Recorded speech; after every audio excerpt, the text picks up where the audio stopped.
Well, I am very pleased with myself. I have finished my little crochet tote bag.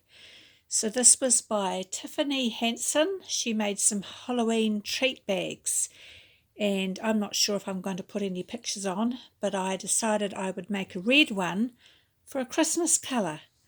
And it is really cute. I absolutely love it. It's just so nice.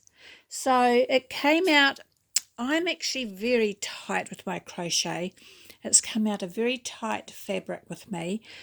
Hers looked a bit more stretchy, but still closed, not a mesh bag, still closed like this. So I'll have to make sure if I do another one that I'm a bit looser with my crochet, or I'll go up another hook size. I used a 6mm and I used a spotlight yarn. Now I used just over half a skein or half a ball of the spotlight yarn. So it came to about 10 inches across, or 26 centimetres, and 11 inches long, 28 centimetres, but then yours will be a totally different size because of the way you crochet. But I'm very pleased with it anyway, but I'll definitely make another one. But I think I'll get on and finish my my blanket, or I might start another one. I'm not supposed to have too many whips because then I'll just end up ignoring it totally. But what do you think?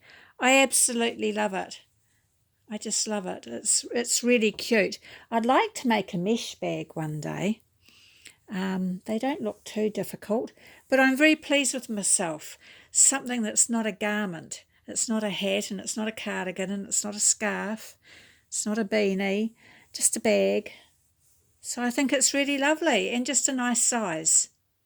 Just a nice size to carry something around, and a good size for a child to have their own little special bag. So what do you think? Do you think you'll make one?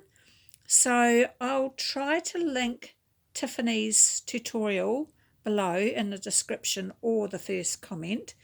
See how good I am with just having a phone. But it's her Halloween treat bag. So I'm very pleased. Thank you for watching. Bye.